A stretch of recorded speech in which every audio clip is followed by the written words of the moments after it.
শুভ সন্ধ্যা বন্ধুরা। আজ হলো 30 এপ্রিল বৃহস্পতিবার। আজকের সন্ধ্যার বিশেষ বিশেষ খবর হলো বরাকে হাইকোর্ট বেঞ্চ স্থাপনের দাবিতে প্রধান বিচারপতিকে আবেদন, দুর্ভোগের চিত্র তুলে ধরলেন আইনজীবী। মধ্যরাজনগরে দুষ্কৃতকারীদের আক্রমণে এক পরিবারের 5 জন আহত, মামলা। বেহাল শিলচরের নিউ ভগতপুর রোড, চরম দুর্ভোগে স্থানীয়রা। কাবুগঞ্জ বাজারে ড্রেন নির্মাণে ব্যাপক অনিয়ম, নিম্নমানের কাজের তদন্ত দাবি। ভারতমালা প্রকল্পে অনিয়ম, শালচাপড়ায় উত্তেজনা, ক্ষতিগ্রস্তদের পাশে কমলাক্ষ। কালাইন হায়ার সেকেন্ডারিতে ভর্তি থেকে বঞ্চিত পড়ুয়ারা, যৌথ সভা, সমস্যা সমাধানে জেলা কর্তৃপক্ষকে সময়সীমা বেঁধে দেওয়ার সিদ্ধান্ত। উন্নয়নের ছোঁয়া থেকে বঞ্চিত নিউ ভগতপুর সড়ক, খানাখন্দ বৃষ্টির জমা জলে জেরবার, প্রশাসনিক উদাসীনতায় পুঞ্জীভূত হচ্ছে ক্ষোভ। বেহাল আসাম ত্রিপুরা জাতীয় সড়কের লুয়াইরপুয়া এলাকা। সোশ্যাল মিডিয়ায় অসন্তোষ প্রকাশে নিষেধ, জ্যেষ্ঠ কনিষ্ঠ সকলের জন্য একই নির্দেশ। দলে আর গদ্দার নেই, সব বিজেপি নিয়ে গেছে বললেন দেবব্রত শইকিয়া। এবং সর্বশেষ খবরটি হলো বিজয় মিছিলে না কমিশনের, 35 জেলার 40 স্থানে গণনা। এবারে শুনুন বিস্তারিত খবর। বরাক উপত্যকায় গৌহাটি উচ্চ ন্যায়ালয়ের একটি বেঞ্চ স্থাপনের দাবিতে প্রধান বিচারপতির কাছে আবেদন জানালেন এক আইনজীবী। গৌহাটি উচ্চ ন্যায়ালয়ের প্রবীণ আইনজীবী প্রদীপ দত্ত রায় এই মর্মে বুধবার একটি বিস্তারিত আবেদনপত্র পেশ করে অঞ্চলের মামলাকারীদের দীর্ঘদিনের দুর্ভোগের চিত্র তুলে ধরেছেন। আবেদনপত্রে তিনি উল্লেখ করেছেন, বরাক উপত্যকার বাসিন্দাদের ন্যায় বিচার পেতে প্রায় 350 কিলোমিটার পথ অতিক্রম করে গুয়াহাটি যেতে হয়, যা সময় সাপেক্ষ এবং ব্যয়বহুল। যাতায়াত ও থাকার খরচের পাশাপাশি অনেক ক্ষেত্রে আইনজীবীদের বিমান যাত্রার অতিরিক্ত ব্যয় বহন করতে হয়, যা আর্থিকভাবে দুর্বল মানুষের পক্ষে অত্যন্ত কষ্টসাধ্য। এছাড়াও ভাষাগত সমস্যাকেও একটি বড় প্রতিবন্ধকতা হিসেবে তুলে ধরা হয়েছে।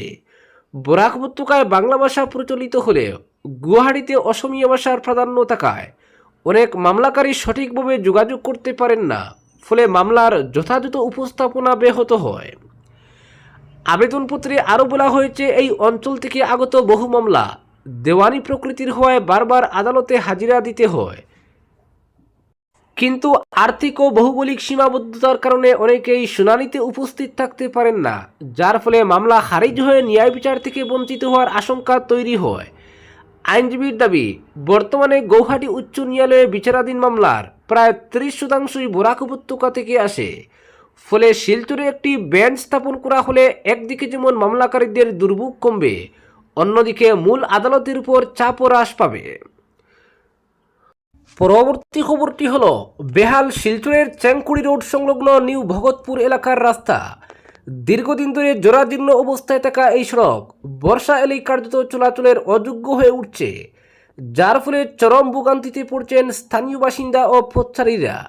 বৃষ্টিতে জলমগ্ন হয়ে পড়েছে রাস্তার গর্তগুলো, এতে দুর্ঘটনার আতঙ্ক তাড়া করছে স্থানীয়দের অভিযোগ, সড়ক উন্নয়নের একাধিক প্রকল্প ঘোষিত হলেও বাস্তবে কোনো কাজ হয়নি। ফলে বৃষ্টির সময় রাস্তা জলমগ্ন হয়ে ছোটোখাটো পুকুরে পরিণত হয়। এতে যানবাহন মাঝপথে আটকে যাচ্ছে, আর পথচারীরা কাদা জড়ে পড়ে দুর্ঘটনার শিকার হচ্ছেন। এক বাসিন্দার কথায়, প্রতিবাদ করেছি বহুবার, কিন্তু কোনো লাভ হয়নি, সামান্য বৃষ্টিতেই রাস্তা ডুবে যায়। সরকারের এই অবহেলায় আমাদের দৈনন্দিন জীবন দুর্বিষহ হয়ে উঠেছে। অভিযোগ উঠেছে, সংশ্লিষ্ট পূর্ত বিভাগের পক্ষ থেকে এখনও পর্যন্ত কোনো কার্যকর পদক্ষেপ নেওয়া হয়নি, ফলে এলাকার স্বাভাবিক জীবনযাত্রা মারাত্মকভাবে ব্যাহত হচ্ছে। পরিস্থিতির দ্রুত সমাধানে উচ্চপদস্থ কর্তৃপক্ষের হস্তক্ষেপের দাবি জানিয়েছেন স্থানীয় বাসিন্দারা।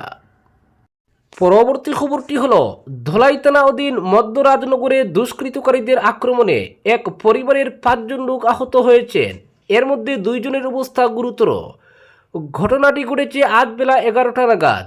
এ নিয়ে ধলাই থানায় মামলা দায়ের করা হয়। ঘটনার বিবরণ দিতে গিয়ে সালমান হোসেন লস্কর জানান, তার বাবা মনাইউদ্দিন লস্কর সকালে রাস্তায় বের হলে দেখতে পান কয়েকজন লোক টিলার আড়ালে রাস্তার ধারে একটি অটো নিয়ে দাঁড়িয়ে কিছু একটা করছে। তিনি তাদের জিজ্ঞাসা করলে সৈফুল নামে এক যুবক পিস্তল দেখিয়ে হুমকি দিয়ে সরে যেতে বলে। মনাইউদ্দিন সোজা বাড়িতে গিয়ে ছেলেদের ঘটনাটি জানালে 2 ছেলে ও তিনি বেরিয়ে আসেন। মারপিটের না জড়াতে বলে পেছন হয়ে মনাইয়ের মেয়ে ও স্ত্রী আসেন। কিন্তু রাস্তার অটোর পাশে পৌঁছতেই পরিস্থিতি রণক্ষেত্রে পরিণত হয়। সৈফুলের হয়ে পরিবারের আরও 4 সদস্য মারপিটে জড়িয়ে পড়েন। সালমান জানান, সুনামিয়া নামে এক ব্যক্তি তার ছোট ভাই সাদিক আহমেদ লস্করকে ছুরি দিয়ে আঘাত করেন। কাঠ দিয়ে বাবা মনাইউদ্দিনের মাথা ফাটিয়ে দেয়। এমনকি তার মা রত্না বেগম ও 12 বছরের বোন কুলসুমা বেগমকে মারধর করেন। বোনের হাত মারাত্মক আঘাতপ্রাপ্ত হয়। সালমান বলেন, সৈফুলরা মাদক ব্যবসার সঙ্গে জড়িত। তারা প্রায় সময় এলাকার লোকদের হুমকি দমকি দিয়ে থাকেন। তিনি বলেন, সব বিষয় তুলে ধরাই থানায় 5 জনের বিরুদ্ধে এফআইআর দাখিল করেছেন। পুলিশের কাছে তদন্ত সাপেক্ষে সুবিচার ও অভিযুক্তদের গ্রেফতারের দাবি জানিয়েছেন। এদিকে সৈফুলদের কোনো বয়ান পাওয়া যায়নি।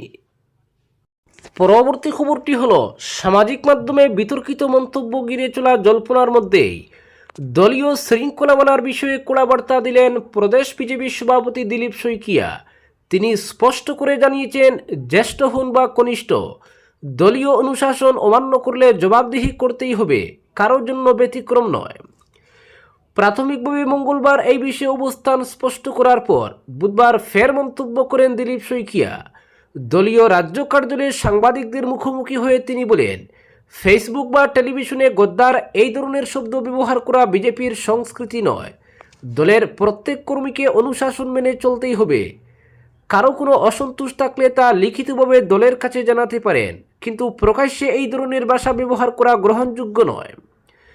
সাম্প্রতিক সময়ে কয়েকজন দলীয় কর্মী সামাজিক মাধ্যমে নিজেদের ক্ষোভ প্রকাশ করতে গিয়ে বিতর্কিত শব্দ ব্যবহার করেছেন বলে অভিযোগ উঠেছে। এই প্রেক্ষিতে বিজেপির সভাপতির বক্তব্য, সামাজিক মাধ্যম কখনোই ব্যক্তিগত বা দলীয় ক্ষোভ প্রকাশের জায়গা হতে পারে না। তিনি সব কর্মীকে সংযত ভাষা ব্যবহারের আহ্বান জানান এবং সতর্ক করেন, ভবিষ্যতে এ ধরনের আচরণ বরদাস্ত করা হবে না। দিলীপ শইকিয়া আরও বলেন, জ্যেষ্ঠ কনিষ্ঠ সকলের ক্ষেত্রেই একই নিয়ম প্রযোজ্য। দলের শৃঙ্খলা রক্ষা করা সবার দায়িত্ব। কেউ তা লঙ্ঘন করলে তাকে জবাবদিহি করতে হবে। তার কথা স্পষ্ট, সংগঠনের ভেতরে শৃঙ্খলা বজায় রাখতে কোনো রকম শিথিলতা দেখাতে নারাজ দলীয় নেতৃত্ব।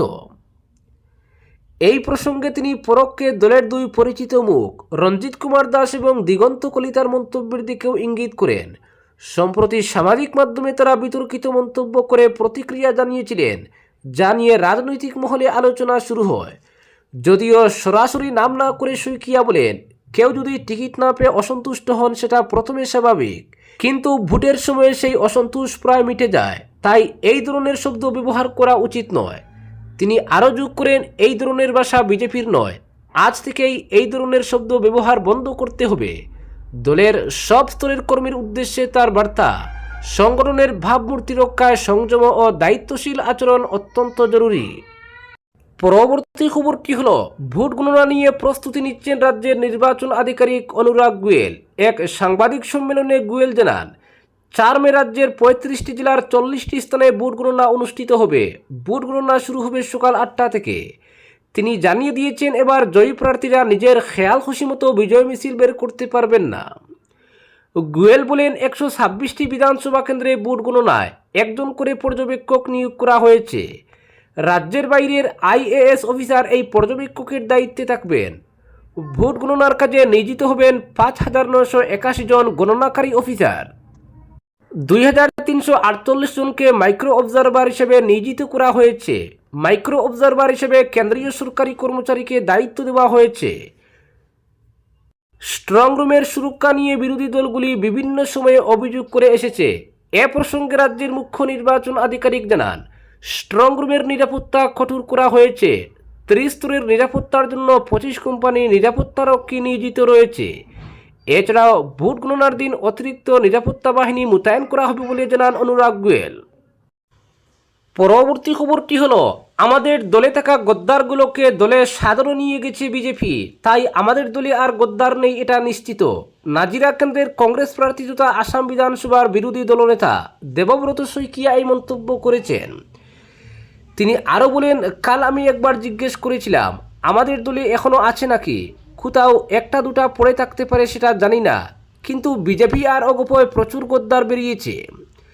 বিধানসভা নির্বাচনের ফল ঘোষণার আগে বর্তমানে রাজ্যে চর্চিত গদ্দার রাজনীতি নিয়ে চড়াইদেউ জেলার সদর সোনারীতে উপস্থিত হয়ে তিনি এই মন্তব্য করেন। এ প্রসঙ্গে তিনি আরও বলেন, বিজেপি এজিপি প্রার্থীরাই এই বিষয়টি সামাজিক মাধ্যমে প্রকাশ্যে এনেছেন। এতে মনে হচ্ছে শাসক পক্ষই সমস্যায় পড়েছে। পরবর্তী খবরটি হল, পাথারকান্দি বিধানসভা কেন্দ্রের হাতিকিরা বাইপাস থেকে 20 নম্বর বাইপাস সড়কের সংযোগকারী আসাম ত্রিপুরা 8 নং জাতীয় সড়কের প্রায় 4 কিলোমিটার অংশ মরণফাঁদে পরিণত হয়েছে।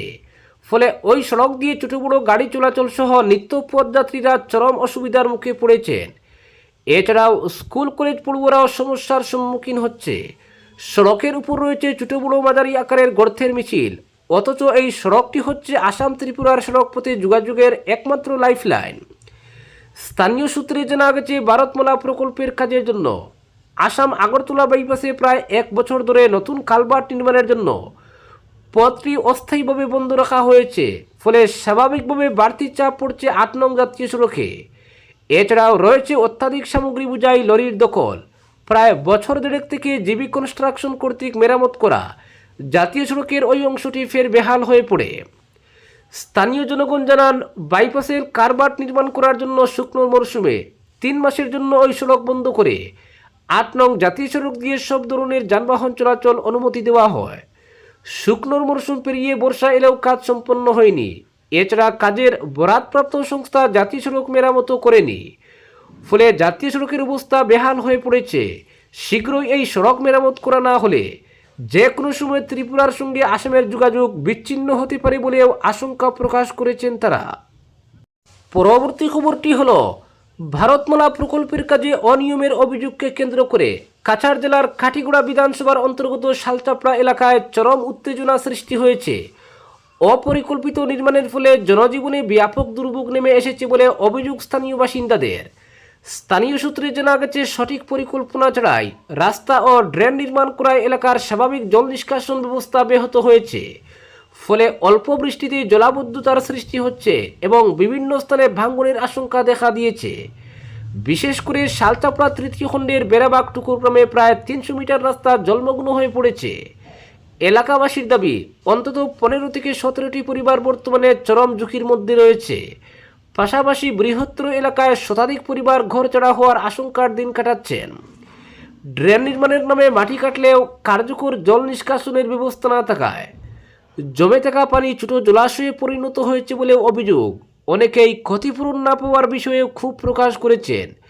এই পরিস্থিতিতে ক্ষুব্ধ জনতা রাস্তায় নেমে বিক্ষোভ প্রদর্শন করে জেলা প্রশাসনের হস্তক্ষেপের দাবি জানায়। এদিকে বিষয়টি প্রকাশ্যে আসতেই দ্রুত শালচাপড়ায় পৌঁছান কাঠিগড়া আসনের বিজেপি প্রার্থী কমলাক্ষ দে পুরকায়স্থ। নির্বাচনী ব্যস্ততার মাঝেও তিনি সরেজমিনে পরিস্থিতি পরিদর্শন করেন এবং ক্ষতিগ্রস্তদের সঙ্গে কথা বলে সমস্যার বিস্তারিত খোঁজ নেন। পরবর্তী খবরটি হল, ঐতিহ্যবাহী কালাইন হায়ার সেকেন্ডারি স্কুলের দায়িত্বপ্রাপ্ত কর্তৃপক্ষের বিরুদ্ধে 6ষ্ঠ ও 9ম শ্রেণীতে ছাত্রছাত্রীদের ভর্তির সুযোগ থেকে ইচ্ছাকৃত বঞ্চিত করে রাখার অভিযোগ তুললেন অভিভাবকরা। শুধু তাই নয়, অভিভাবকরা এরই প্রতিবাদে কিছুদিন আগে 6 নম্বর জাতীয় সড়ক অবরোধ করেন। অভিযোগের পরিপ্রেক্ষিতে বিষয়টি খতিয়ে দেখতে স্কুল পরিচালন সমিতির উদ্যোগে এক সভায় মিলিত হন সবাই বুধবার। স্কুলের পরিচালন সমিতির সব স্তরের কর্মী কর্মকর্তা, চেয়ারম্যান তথা কাঠিগড়ার বিধায়ক খলিল উদ্দিন মজুমদার, কালাইন জিপি সভাপতি গৌরীশঙ্কর চক্রবর্তী, বৈরবপুর জিপি সভানেত্রীর প্রতিনিধি জাবির হোসেন লস্কর, স্থানীয় জনপ্রতিনিধি, অভিভাবক মহলের উপস্থিতিতে যৌথ সভায় ছাত্রছাত্রীরা ভর্তি থেকে বঞ্চিত হচ্ছে কেন এ নিয়ে আলোচনার পর স্কুল পরিদর্শক ও জেলা কমিশনারের কাছে স্কুল পরিচালন সমিতির চেয়ারম্যান তথা বিধায়কের পক্ষ থেকে আগামী 6 মে পর্যন্ত সময়সীমা বেঁধে দিয়ে লিখিত প্রতিবেদনের মাধ্যমে জানিয়ে দেওয়া হবে বলে সিদ্ধান্ত গ্রহণ করা হয়। এই সময়সীমার মধ্যে সমস্যাগুলো সমাধান করে ছাত্রছাত্রীদের ভর্তির সুযোগ দিতে হবে বলে জানিয়ে দেওয়া হবে। বিশেষ করে কী কারণে ছাত্রছাত্রীরা ভর্তির সুযোগ থেকে বঞ্চিত হচ্ছে তা খতিয়ে দেখে বিহিত ব্যবস্থা করে দেওয়ার দাবি তোলা হবে। এতেও যদি জেলা কর্তৃপক্ষ কোনো পদক্ষেপ না করে তাহলে পড়ুয়াদের ভবিষ্যৎ জীবনের কথা মাথায় রেখে বৃহত্তর পদক্ষেপ গ্রহণ করা হবে বলে সভায় সিদ্ধান্ত গৃহীত হয়। ক্ষুব্ধ অভিভাবকদের দেওয়া তথ্য মতে ছাত্র অনুপাতে কালাইন হায়ার সেকেন্ডারিতে কম করেও 50 জন শিক্ষক শিক্ষিকা প্রয়োজন। সে জায়গায় মাত্র 22 জন শিক্ষক শিক্ষিকা রয়েছেন। এছাড়াও স্কুলে ছাত্রছাত্রীদের বসার মতো জায়গা নেই। এদিকে প্রায় 8 কোটি টাকার স্কুল ভবন নির্মাণ কাজ চলছে, অর্থাৎ মডেল স্কুল নির্মাণ কাজের ৮০ ভাগ কাজ হয়েছে, এখনও ২০ ভাগ কাজ বাকি রয়েছে। স্কুল ভবন নির্মাণ কাজ শীঘ্রই সম্পন্ন হলে ছাত্রছাত্রীদের বসার জায়গার কোনো অভাব থাকবে না। পরিচালন সমিতির চেয়ারম্যান তথা বিধায়ক খলিল উদ্দিন মজুমদার সংবাদ মাধ্যমকে জানান, স্কুলে শিক্ষকের অভাবে পড়াশোনা রীতিমতো লাটে উঠেছে, যার ফলে প্রায় প্রতি বছর মাধ্যমিক চূড়ান্ত পরীক্ষার ফলাফল মোটেই ভালো হচ্ছে না। নানা ঘাত প্রতিঘাতের মধ্য দিয়ে এবারের এইচএস চূড়ান্ত পরীক্ষার ফলাফল নজর কাড়া হয়েছে।